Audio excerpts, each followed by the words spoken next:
Jai Ma, thank you Devendra Bhai. And let me start with a brief sentence, something that Sri Aurobindo wrote about various religions vis-a-vis Hinduism.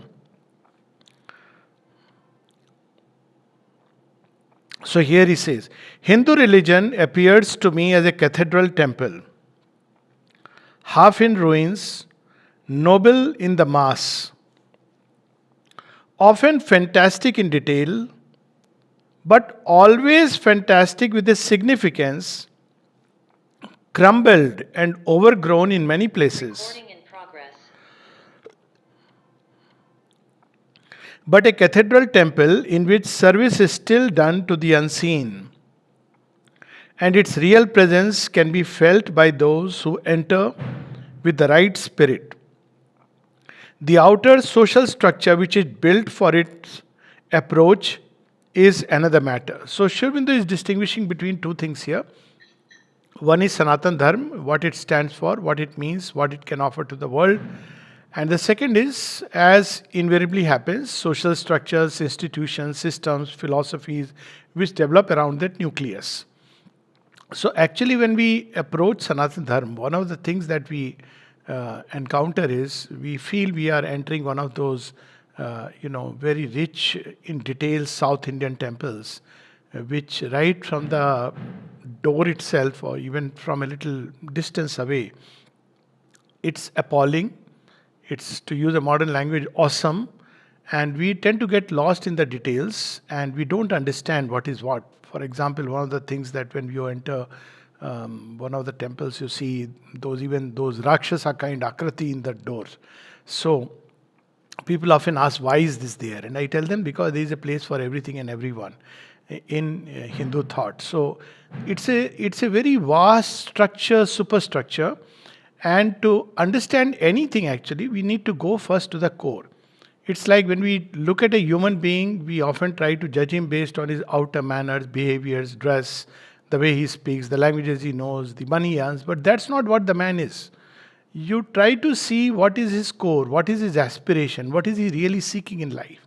And you'll know everything that you need to know because it's from there that everything else derives.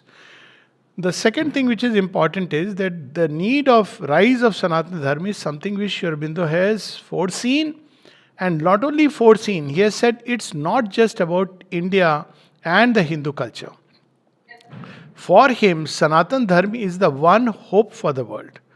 So if Sanatana Dharma, in fact, he goes on to say that if Sanatana Dharma could perish, if at all there was such a thing like that, that means the world perishes. So because if we look at all the various ideas, ideologies and religions all around us, so we'll see that if at all there is any religion, I'm using the word religion right now in a very loose sense, which I'll come to a little later, then we see it is Sanatan Dharma which can really integrate all the diverse strands of human nature, which means not just the different religions, but also ways of life, different cultures, different unity in diversity, different aspirations of mankind. It can integrate science, it can integrate biology, it can integrate evolution, it can integrate psychology, and all the different approaches to God. So that's why, being very vast, it's a universal religion, and we need to it's needed for the world. And who are the carriers of this Sanatan Dharma?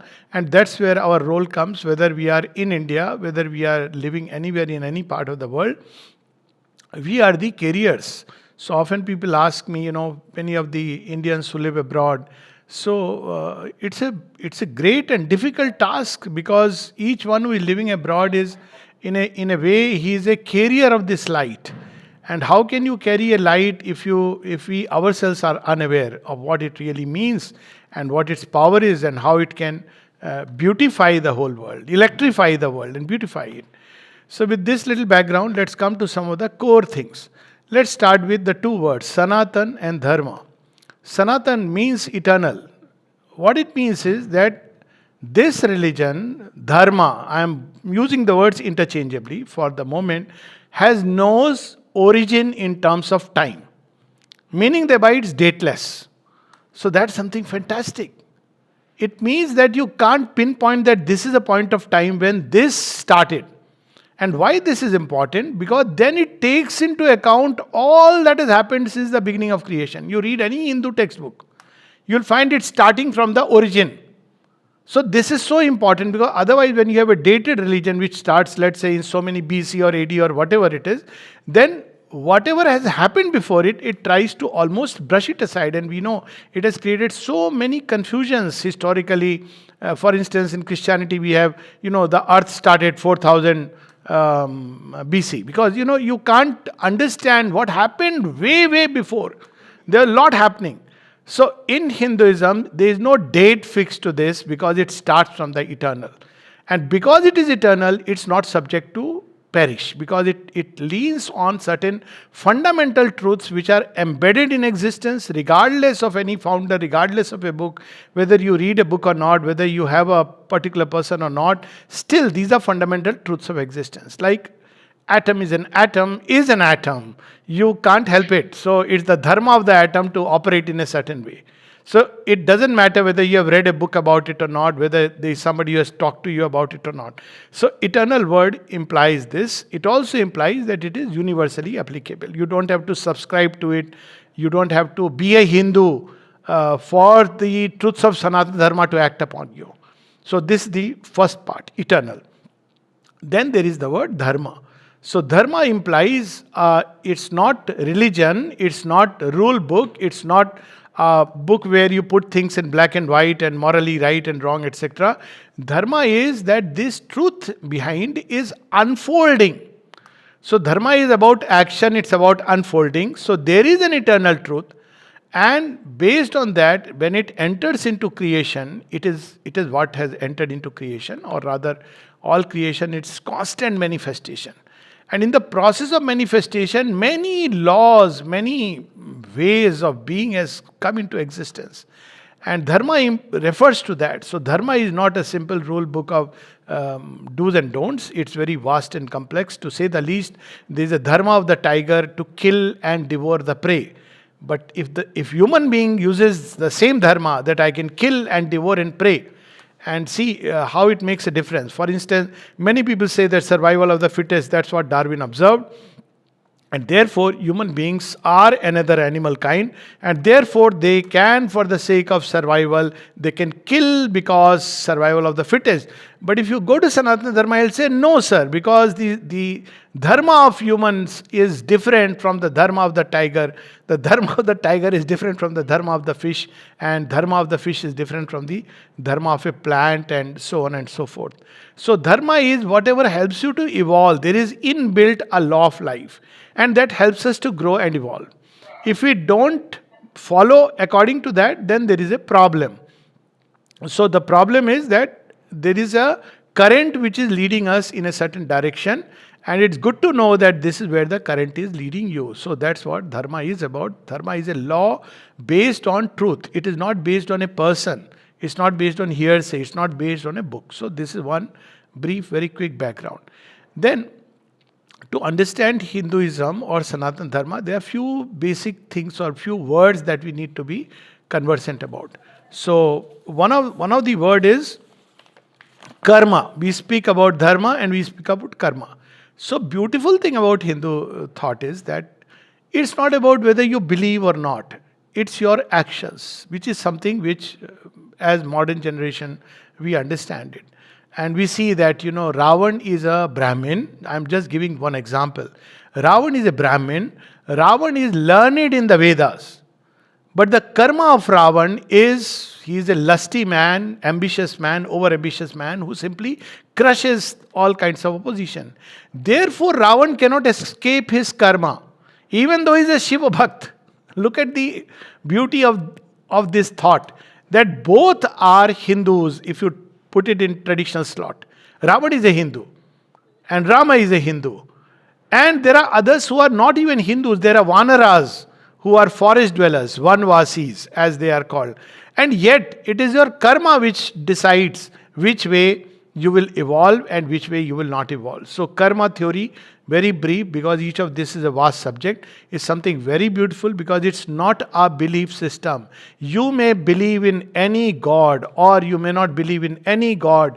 You may be an atheist, you may be an agnostic, you may be a worshipper, but the law of karma is there.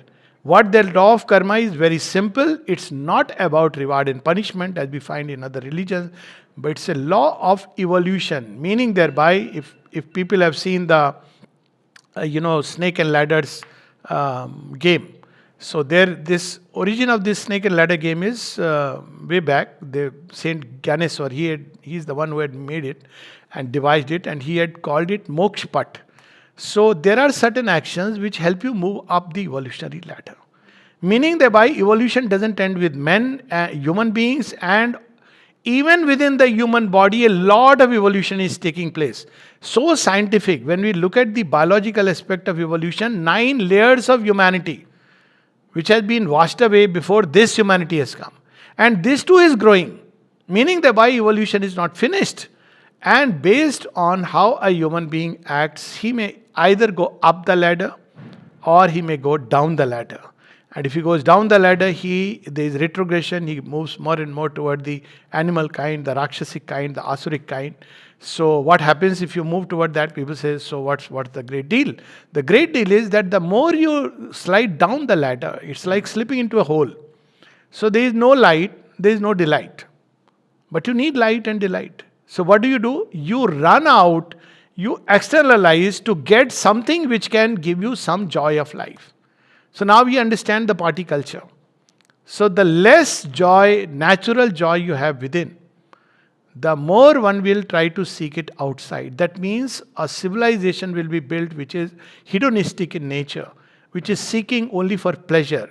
So people may say, what's wrong with it? Well, that means everything is a bhogya vastu. Meaning thereby, a woman is an object of pleasure. That means pornography industry. That means wine and dine and party culture, because that's what you are seeking. Why you are seeking? Not because of good and bad, simply because you have followed a way of life where you have entered into a hole.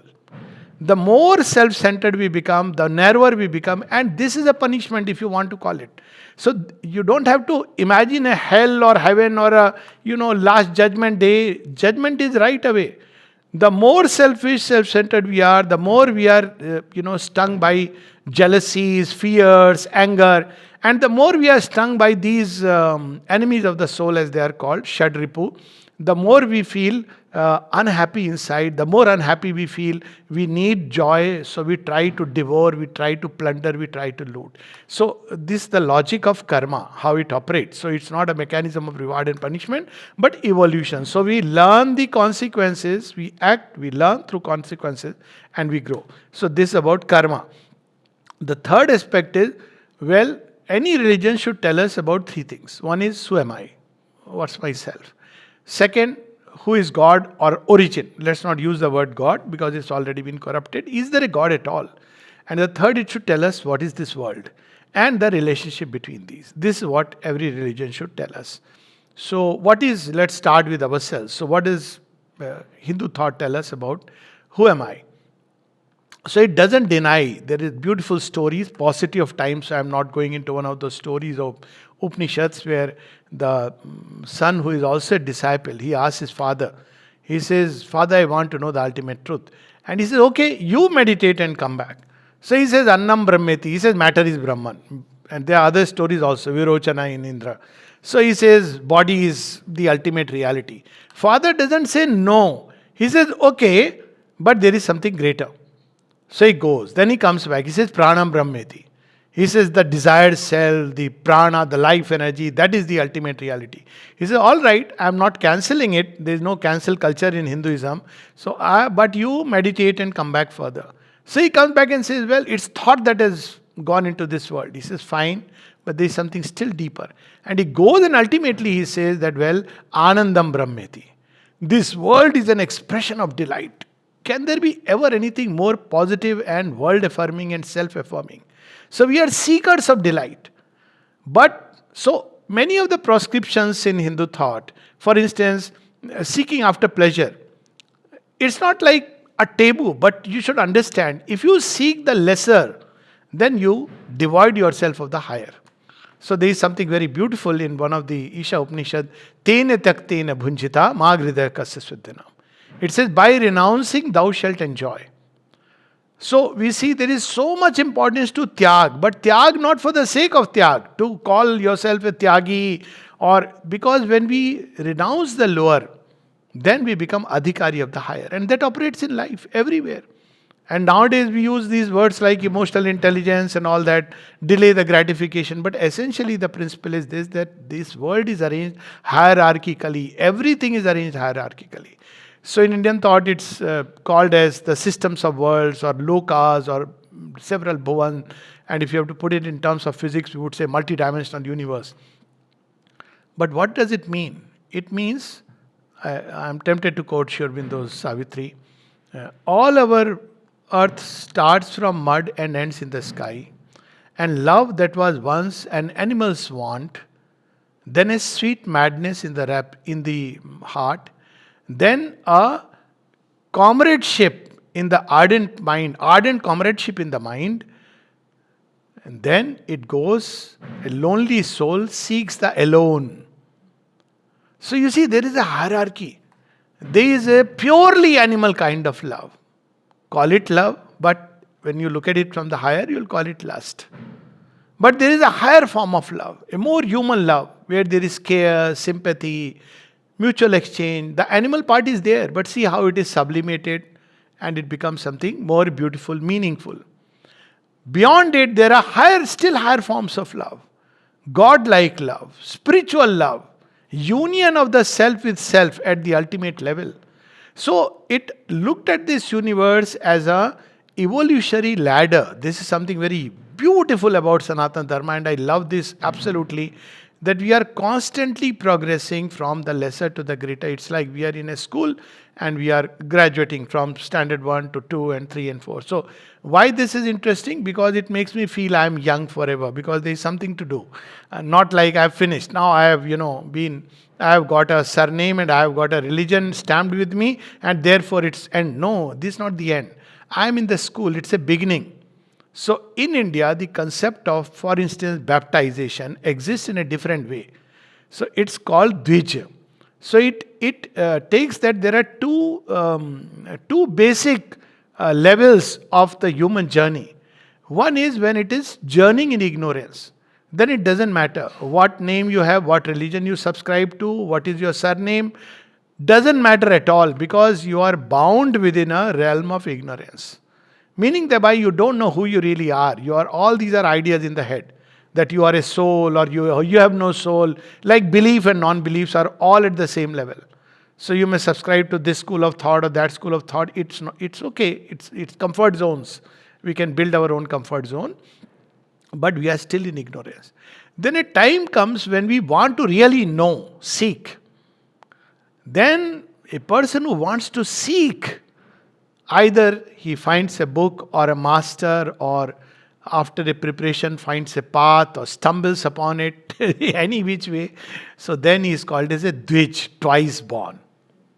So twice born is equivalent to baptism or sunnat in the other two religions, but it's your journey doesn't end there. That okay, somebody has done it to you. No. You may be born in a Hindu so-called faith family, but your real journey, the second born, begins when within you there is an aspiration, an awakening to a greater life, a greater possibility. And this new journey has several steps to itself. And one of the major steps is moksha. Moksha is not coming back to the cycle of birth. That's up to each one. But moksha means freedom from ignorance. Thereby now I know who I am. So who I am, what does Hindu thought say? It says you are a soul on a great journey. What is the soul on a journey of this cycle? You are on a journey of blossoming. So soul is seen like a seed. See, there is the idea of double evolution in a Hindu thought. So we are each a soul which is a seed of the divine. So what is this seed going to become? It is going to become the divine. Why? Because whatever is in the seed is going to blossom. So the purpose of life, if you ask somebody who really understands Sanatan Dharma, so he will say, well, ultimately to become one with God, to realize God in different ways, people, or to have vision of God, to find a guru, doesn't matter. But basically you are looking for becoming one with God. It's the highest goal. This is something not even dreamed of. And it's contained in two beautiful formulas. And the beautiful formulas are Soham Asmi. Sa Purusha Evasya. That Purusha there, that divine being. I too am that. But it doesn't end only by saying Soham Asmi. I am that. Aham Brahmasmi. I am that Brahman. It also says Tattvamasi. It's not like I am only God. Everyone is God. Everyone has the potential to be a God. Not, a seed is of divinity. It doesn't matter. Even the most wicked person, evil person, has the seed of divinity. The mask is different. Sometimes you have to tear the mask. Sometimes the mask may entangle that seed and stifle it. So the rock is broken. Outer means are there because the seed will not blossom. So that's another story. But everybody has the seed of divinity, and that's why in Indian Sanatan Dharma you have yoga. Yoga is, of course, not doing Sarvasana and Sarvangasana, though I have a little dig at it that yes, yoga is doing Sirsasana because all the values of the world change. They turn upside down. What we valued before taking up yoga change. We valued too much, that seems to be a little place in the corner. And what we didn't value, we begin to value. So yoga is union. So man can unite with God. Why? Because man carries within himself the divine, the source. Now look at it, how logical it is. Because this was one of my questions during my medical days. That if there is a source, that time you question, 17, 18. If. So if there is a God, he must be in everything. Logical. Because it's a source. You may call him God, reality, truth, whatever. That source has to flow in everything in some way or the other. Maybe as a particle, maybe as an energy, whatever it is. So if it is within us, it should be accessible in some way. And that's exactly what Hindu thought says, that while that divine presence in everything, the exceptional privilege of man is that it has reached a stage of evolution wherein human beings, after a certain stage of development, can access and find it. Potentially anyone can. But usually after a certain stage of development, one finds it. Therefore, in Hindu thought, there is no conversion. Why there is no conversion? The true conversion is when you suddenly feel the need, the urge to discover.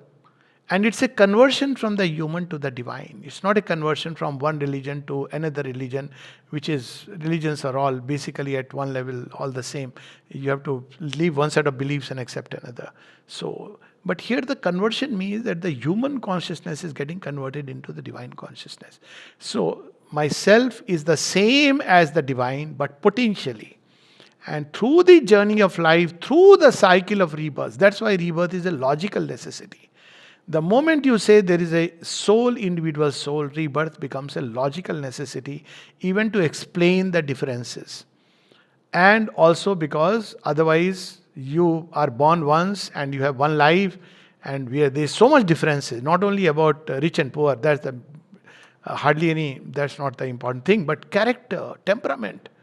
So you have one temperament, you have one life. Where you are born, you don't know. And that one life, with all these differences, you will make it or break it. But that's not how Indian thought looks at it. It says, everybody, for everybody, may I paraphrase a Hindi film, because there was a Hindi film called Zindagi Na Milegi Dobara. You won't get this life again. So I said, nahi bhai, dobara, tibara, chaubara. Life comes again and again. And with each life, we are pushed one step forward. So rebirth is an evolutionary mechanism. In one life, you have progressed to a point, all right. Not that it should lead to complacency, but you come back and you take up from where you had left. There are certain lessons you have not learned. You have to learn. There are certain kinds of things you have not gathered. Certain experiences you have not had. So one goes through. So there is a double life within us. One is the surface life, and there is a deeper life. The deeper threads that connect our past with our future and connect us with others, which we don't know. So life becomes a very fascinating discovery. So this is one part. Second is with regard to world, because that source is equally in the world, therefore everything is sacred. To Sanatan Dharma, there is nothing like only cow is sacred, for God's sake. The tree is sacred. Animal life is sacred. Plant life is sacred.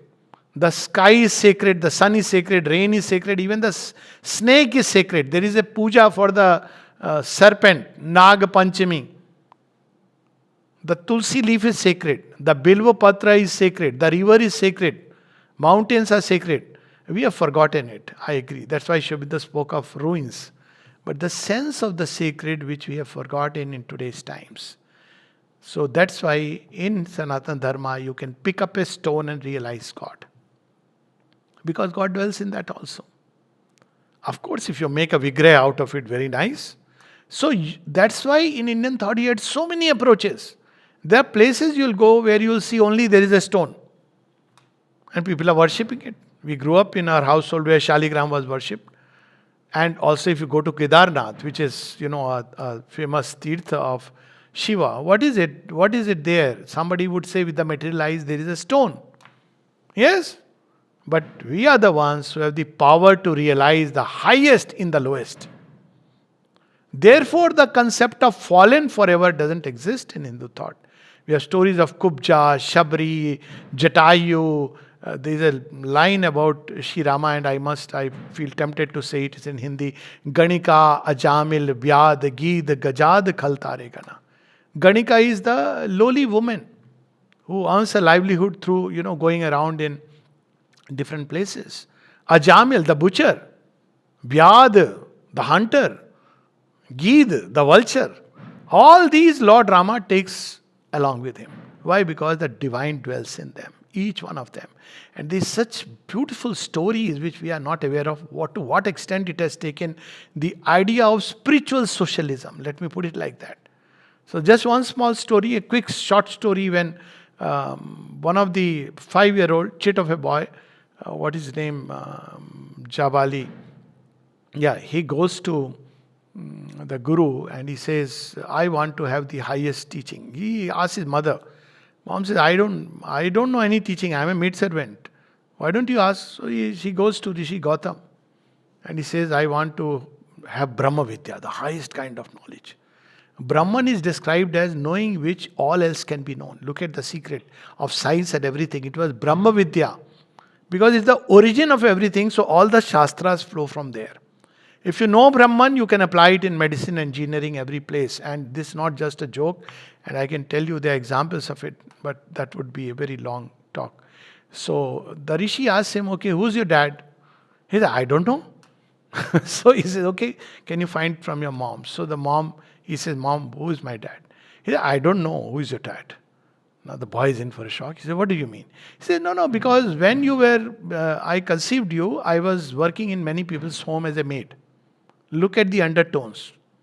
And so he goes and says that, well, that's what my mom has said. He says, I don't know who your dad is, but I am your mom for sure. Will you take me for Brahma Vidya? He says, it means your mother comes from a very high category of humanity. She has the courage to be truthful and honest. You are in. That's a beautiful story, how he learns and grows through nature. The Guru sends him into nature. And he says, go back into the forest. And there he goes into the forest and learns from everything.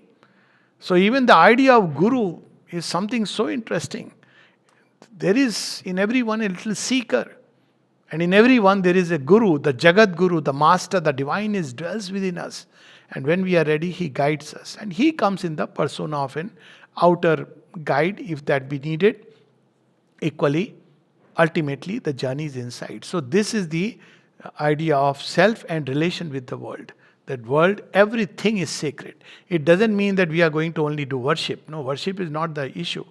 Issue is, even when we eat something, which is bhogya vastu as they call. You eat chicken, for example. I'm a votary for vegetarianism, but it's okay. So what do? Everything before we eat, every sip of water before we drink, we consecrate it to the divine.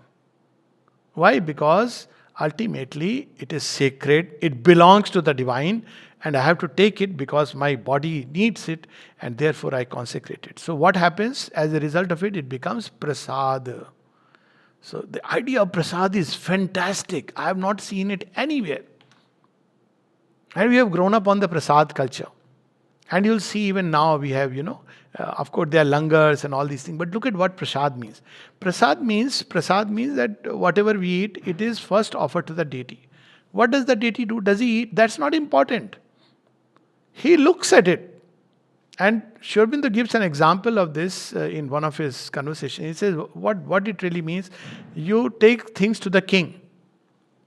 So what does the king does? In olden times, he would remove the cover. And he'll look at it, he'll touch it. And then he says, give it to my people. Now what has happened? It has become a gift from the king. So every morsel of food, every sip of water becomes a prasad. Why? Because now it has been offered to the Lord. It doesn't mean we have to carry it to the temple, because always, first thing first, the temple is within. There was a time when we didn't have temples. Of course, temples are beautiful manifestations, spaces, also pilgrim spots. All this is a different subject altogether. But the core is that man's body is the temple. And if we quietly offer it, that's how the Gita describes in one of the phrases, that Brahman is offering to Brahman and Brahman is eating. And that's how life should be lived. Then there's another very interesting concept, and it's of Yagya. This is another wonderful thing in Sanatan Dharma. Yagya means, normally when we have something, we rush and have it, grab it. As nowadays this culture is, go grab it. It's such an ugly word actually, Go grab it. Even the words and language indicates what degeneration of thought can take place. So you don't grab a thing. It doesn't belong to you. So what is Yagya? You have something with you and you consecrate it. So now it's not yours. So what you should take what you really need. Now when at least I was growing up, and I'm sure many of us these concepts were so much embedded that before I read about communistic ideology and all this, I said, but we have a wonderful solution. The solution is when you eat, remember it's prasad. You don't have to eat you're just for your palate. Enjoy by all means. It's not like you have to do some fasting, etc. That's a different story. Eat. But you'll automatically eat in moderation. Things like moderation, balance were emphasized. And much of the problem in this world is precisely that. A lot of disparity is simply because there is so much of greed. Now, if people were just not with the idea that I am feeding someone, but even in our own food, if we observe moderation, that's how the mother gave this thing in Pondicherry. What is the rule here? That eat as much as you can digest and take as much as you can eat. That's it. If the world were to follow this simple advice, it will be a much better place. All this disparity, you don't need big theories and ideologies struggling and clashing with each other. And it would apply to everything. Take what you really need. So this idea of Yagya meant that not that we'll just share with others. Before we share, of course we share with everybody. But before we share, we consecrate it to God. So that there is not this idea that I am the one who is sharing with you. You see, if we adopt that idea, then that's how mafia dons started their business. You read Godfather and you see what Duryodhan did with Karna. He gave him kingdom. No. That's not how it is done. You have consecrated it to divine. It's not you who is the giver, the divine who is the giver. The person is not obliged to you. He is obliged to the divine, the all merciful, the all benevolent, the all giver. So you have, dharma, you have yoga, you have... then what is the word used for this world? Each of these is a big subject. So Yagya is by lighting the fire of aspiration within. That means everything must be sanctified, not only that, refined, purified. So Yagya means literally putting in the flame, fire. So what happens? Supposing I have a tendency, even let's say that two people are going to join physically. Now imagine you turn it into Yagya. How do you turn it into Yagya? There is the marriage ritual. Forget about the ritual part of it. You know what is the marriage ritual? Very interesting. Just taking one example, how togetherness can become a Yagya. So in the marriage ritual, it's not some priest outside who is telling you now you are married. Put your name in the register, which is a legal contract. Now fire is the symbol of the divine. So who is the witness to your marriage? The divine is the witness. The promises you make and the promises you break is not a question of law. It's a question of the all-knowing divine witness. What will he do? Well, he has his ways. So that's a different story. Then the second aspect is that at the center it's not Mr. Your ego or Mrs. Your ego. There is no place for ego at the center. You will be burnt. It's not even in-laws and parents. At the center is the fire, the urge for progress, the divinity. And often I say marriage problems counseling, if you can keep the divine at the center, divinity at the center, life will be beautiful. If you don't do that, even if outwardly it is happy, it will be very hollow inside. So you don't need a counselor. We never needed counselors. We had the Gita and all these things embedded here. Now we need counselors who don't know how to counsel themselves. Sorry to say, but as a psychiatrist, I can take a dig. Okay, so it's the fire of aspiration. Fire means progress, Agni, Age. It means relentless urge for progress. That's how we had developed so many beautiful things. This urge for progress was the key of Hindu thought. And this progress, quality evolution, was reflected in so many ways, including the conception of the Dashavatar. So there is an inner evolution of the soul growing from the seed divine state to the full blossoming of the divinity through the trail of its Swadharma. But there was also the concept of outer evolution. Society changes. It evolves. Therefore, there is no dogma, no rigidity. Whatever was said 2000 years back, we must follow it. No. That's why avatars come and change the law. Take just 2 avatars. And we know the form also changes. So what is valid for Matsya avatar is different from what is valid for Nursing avatar. Nursing avatar is fierce. He is called as fierce avatar. Something of his fierceness goes into Parshuram. In between there is Vaman avatar, which is different. It is a wonderful story, but I've talked about it elsewhere. But Parshuram avatar. Now Parshuram avatar is an avatar who destroys all that is contrary to the way of life. All that is according to him is not by the law, not by the, it's not good. He does it in his sense of right. It's not like he's doing merciless, senseless killing. But he's killing all the arrogant Kshatriyas. He's killing those guys. But with Rama, it's not like that. Rama gives a chance. Rama humanizes. Rama brings the Maryada. Therefore he is Maryada Purushottam. Parshuram is Amaryadit, if you want to call it. But Rama brings Maryada. He brings limits. You can't go. That's why we see everywhere he uses those limits, restraint. He sends emissaries. He tries to negotiate. And when all measures fail, he has to do what he has to do. And then you have Krishna. Krishna breaks the Maryadas. But he breaks the Maryada for something else. Why? Because now there are limits within human consciousness is put in. It's very good to tame the animal in us. But if to go from man to superman, to superhuman, so just as Ram is the ideal of what man could be, the ideal Aryan man. Arya is a very wonderful word and no time, but there is a talk on that. And Shubhendu said there is not a single word that has a nobler history than the word Arya. So we had an ideal type of man. Not just all human beings are equal. Okay, but that means I don't have to strive for anything. No, sir. There is an ideal humanity towards which you can strive. So we grow up with the ideal of Rama and Sita. I've just finished writing a piece, so I'm not going to what they represent, why they are so wonderful, and even today it's so difficult to surpass. Sita, highly empowered woman. She is the beacon of what feminism should be. This spiritual feminism at its ultimate. She needs nobody, not even Rama. And very few people know that while outer Ravan is destroyed by Rama, there is another dimension of Ravan which is known as Sahasra Mukh Ravan, which is a psychological condition. And that is destroyed by Mata Sita, even physically. That's how the story goes, and how she can be alone. She is independent woman. She brings up, not embittered, not seeking company. Neither of them get remarried. Amazing characters. I mean, I don't know. Mankind will find difficult even to cross that limit. But when you have gone into that limit, does everything according to the rule book or the Shastra, according to the Sattvic impulse, does evolution stop there? No. So Krishna comes to tell us, no, you can be utterly free and live by delight. But that freedom is not the freedom of the licentious man. Often people say, but where is individuality in Sanatan Dharma? There is.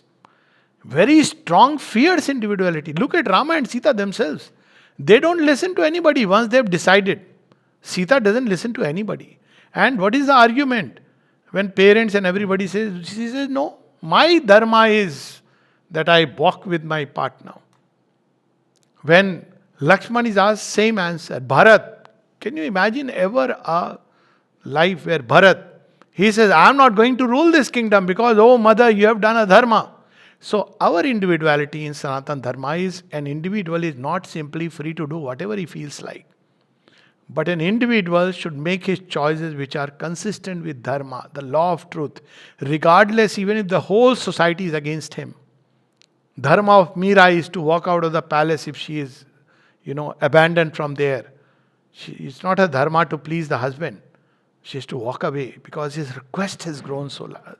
Dharma of Arjun at the moment of war is to shoot and kill his near and dear ones, because that is a call of the moment, call of Dharma to save mankind.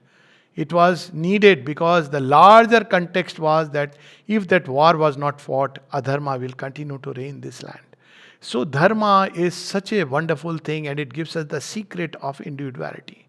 An individual in Sanatan Dharma is somebody who stands by his Dharma, lives by the Dharma, even if he is opposed by everybody, including his parents, kith, kin, anybody whatsoever. And there are countless examples like that.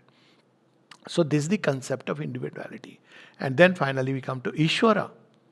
We waited for it. What is the Hindu concept of Ishwar? One we have already said. He is not just there on some ninth cloud or seventh heaven. All this. He is there, okay. But how does that, we are praying and whether he listens or not, all these issues come. Nor is he confined to the temple or the mosque or the church. Try keeping him there, he'll escape. So where is he? First is, he is everywhere, in everything, in everyone. I've already spoken about it. That's why when we meet and greet, we don't say hi, we say namaste. Whom are we saying namaste? Namas means to bow down. Whom are we bowing down? It may be as they say, a chandal, a man with very poor. But when you say namaste, what are you saying? You are basically saying, I bow to the divinity within you. You don't say in so many words. Or sometimes we greet by saying, Jai Ram Ji Ki. Somebody asked me a few days back, a friend from New Zealand, what is it that you always say Jai Ma before beginning? So I said, Jai Ma means victory to the Divine Mother. Jai Ram Ji Ki means victory to Rama. What are we really, what is this greeting? What does it mean? It means that we have met each other, let the truth win. So one of the guiding principles of Indian thought is Satyamev Jayate Nanitam Satyene Pantha Vitato Devyana. It is truth that wins, regardless of whatever, however long the struggle may be. 10 years, 20 years, lifetime, doesn't matter. Truth will win, conquer. This embedded is there even in our Indian Parliament, Satyamev Jayate. It is the mantra of India for the future. So Satyamev Jayate Nanitam. What is this country? She too, because divine presence is there. She is Bande Mataram. She is divine. She is mother, an aspect of the mother. So country is not just a piece of land over people fight. How absurd and silly it would be to fight for a piece of land. But if she is mother, why she is mother?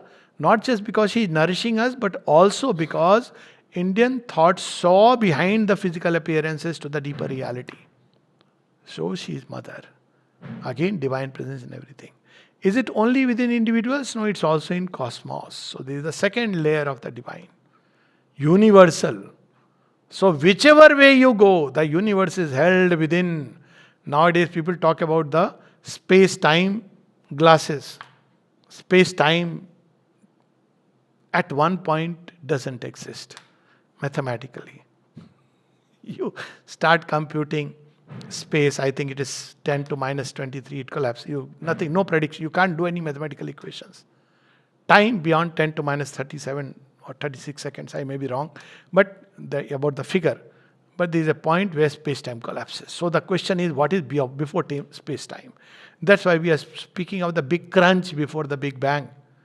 But Indian thought has this. He says physical space-time, beyond that there are several space-time continuums, several beings, several forces, energies, powers climbing up to the one. That's why you'll see Indian temples, especially South Indian, mounting into a hierarchy and narrowing down to the Gopuram, which is the apex. That's how creation is.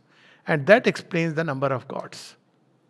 So in the journey of man, you have the gods, the devas, and the devis, and you have the titans, the asuras. So what are they doing? The gods help us. So who are the gods? They are the cosmic powers, and that is logical. If there is one who is governing all these things, he would delegate from himself certain aspects. That look, you manage this function, you manage that function. To start with, you preserve this creation, you are responsible for destroying it, you are responsible for bringing it into existence. Very simple. Then for each aspect, there is a god of wealth, there is a god of this, there is a god for curing snake bite, there is a god for this. We have forgotten all these knowledge, but each god is a representative. He is acting on behalf of the one divine. So you can pick up any god, just like you can pick up any stone, and through it arrive at the divine. That's the beauty. You can worship Ganpati and worship him as the supreme. You will realize supreme. You can take up Shiva, or you can take up, as I said, anything, Krishna, or none of these. You pick up a guru, a human guru. Gurur Brahma, Gurur Vishnu, Guru Devo Maheshwara, Guru Sakshat Par Brahma, Tasmai Sri Guruve Namah. So in this universe, there are many layers of universes, many universes, each with its own powers, energies, influences, forces, and beings. And they are known as gods and goddesses. It's a logical necessity, by the way, if you have to connect the one with creation, because creation is many, many, many varied. Of course, you will ultimately resolve them to the one divine. So it's not true that we have only gods and goddesses. We have the concept of one divine, Ekame Vidvityam. But we also have Sarva Khalvidam Brahman, everything that is Brahman. So join this, you need the gods. Gods are the link between the one who is infinite and the many, the expression of infinity. Therefore, gods and goddesses are needed. Not only needed, I mean they exist. They exist is not just about outer. When you feel inspired, moved by a beautiful thought, a generous feeling, one of the gods is probably active. It's not like you have to be in a temple and worship them with a particular mantra. That's why I said details we get lost.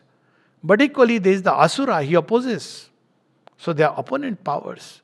So while we are wanting to take up something beautifully, suddenly he says, why do all this? Why read the Gita? Why listen to all this? Why not enjoy life? Let's go to a pub.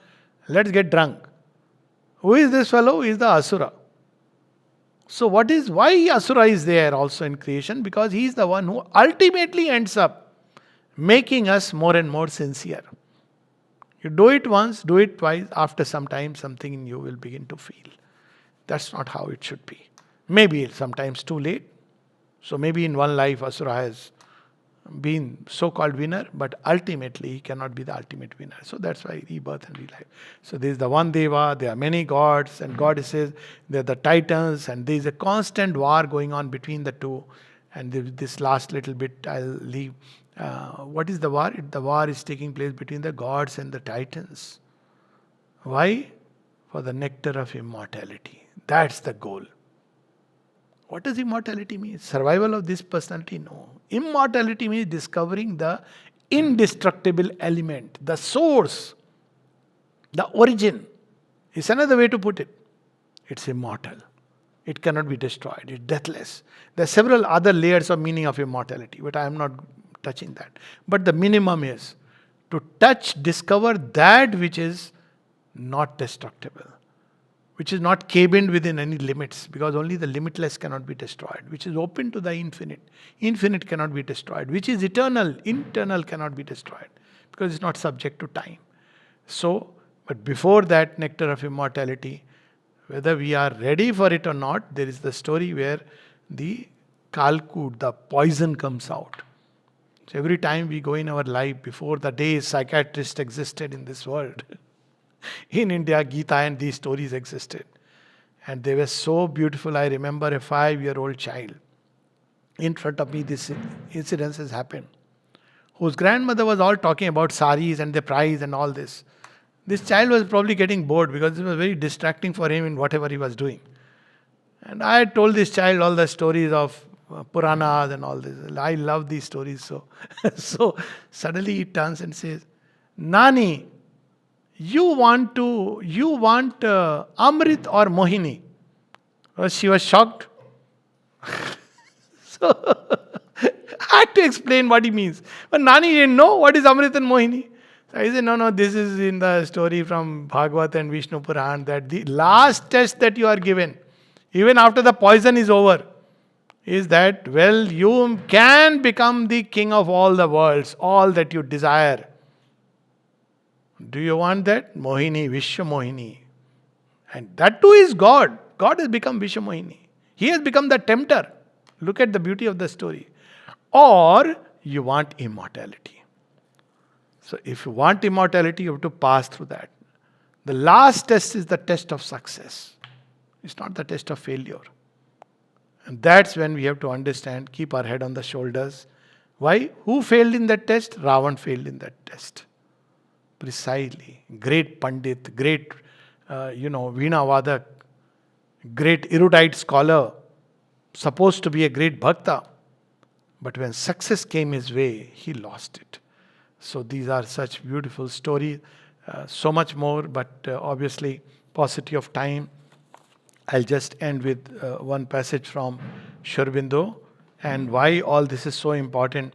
So K.M. Munshi, many of us may know, he had once come to Sri Aurobindo and says, I would like to have your guidance as regards to the future of Sanatan Dharma. He is only one of those whom Sri Aurobindo gave an interview even as late as 49, when he was not meeting people, because he was his student.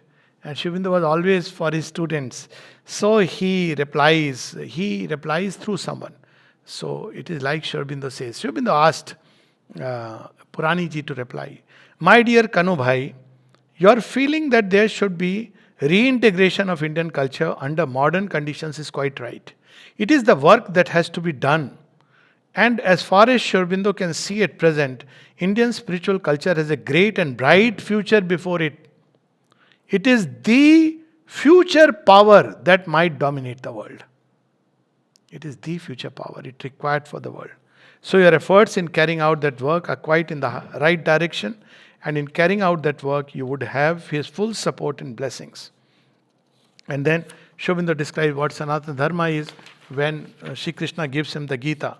So he says, I was not only to understand intellectually but to realize what Sri Krishna demanded of Arjun and what he demands of those who aspire to do his work. To be free from repulsion and desire. To do work for him without the demand for fruit. So people wonder, where will the impulsion come? That's what people miss, the joy of work for the joy of work. The spirit of service, we have forgotten. Everything is salary, how much, what we are going to get. Sometimes, kabhi seva bhav se bhi karo. Do it for the joy of service and see what comes. All that we were thinking of buying, you will get instantly. That's what is instant karma in my view. To do work for him, just do 1 hour in a day. That I'll not do this thing for myself or my gain, but do it as a service. Service to God. Maybe I'll brush my own shoes, but I'll do it as a service to God. I'll cook as service to God, just 1 hour a day. I can tell you it has a potential to change the life. It's not meditation. Meditation may be difficult, but just doing seva 1 day without expectation of fruits, appreciation from others or nothing. So this culture of, paying people for doing work to teach them dignity of labor is so silly. By the way, you're bringing them few steps down.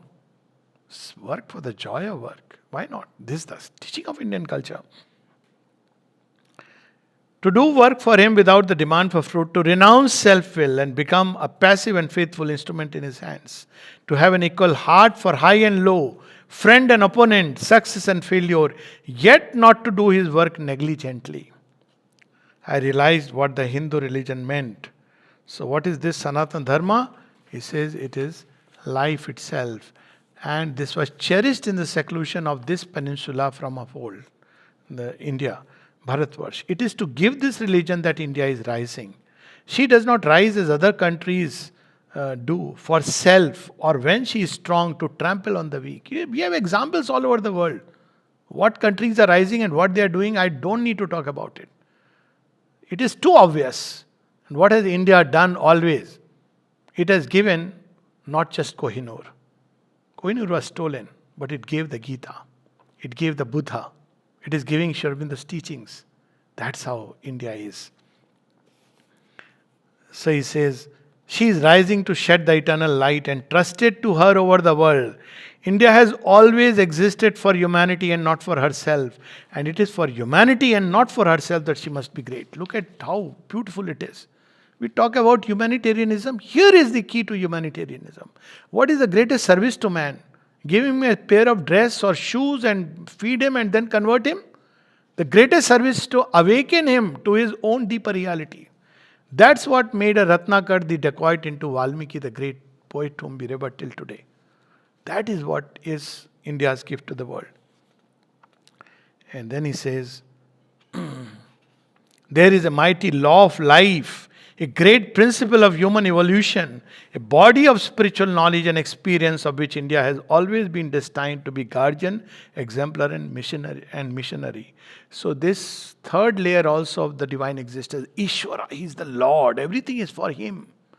It's not for us, it's for him. But he is the one who through Yagya gives to all.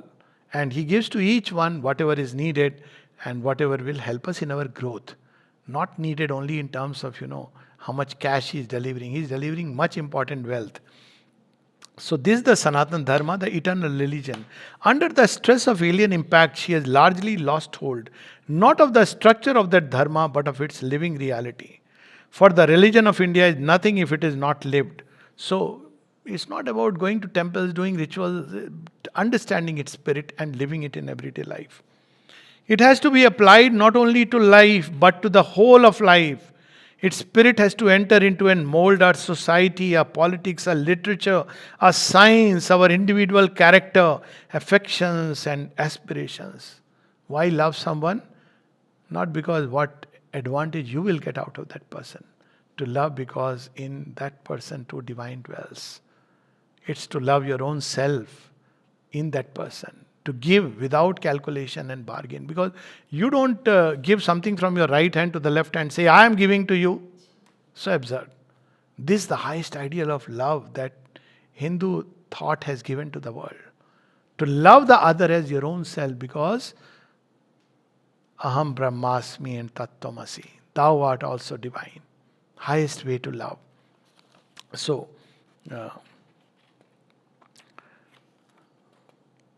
it is the Sanatan Dharma that shall be great when it is said that India shall expand and extend herself. It is the Sanatan Dharma that shall expand and extend itself all over the world.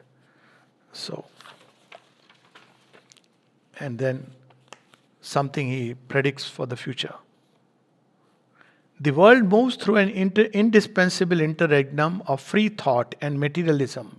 100 years back, he is writing, 120 years back, to a new synthesis of religious thought and experience, a new religious world life free from intolerance, yet full of faith and fervor, accepting all forms because it has an unshakable faith in the one. And yet, it is none of these forms, is that to which the world spirit moves, in our own, which is the most skeptical and the most believing of all. The most skeptical because it has questioned and experimented the most. Where will you find a religion where one of the principal book, the Gita, is question answers? Arjun asks him and Krishna answers. One religious book, scripture. Also some of the Upanishads are like that, where there is question answers. So it has allowed us to question, but question is seeking spirit. You don't have to accept anything by belief. Even Arjun, who is a friend of Krishna, doesn't accept it by belief.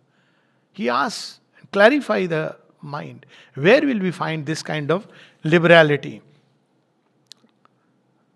It has questioned and experimented the most believing because it has the deepest experience.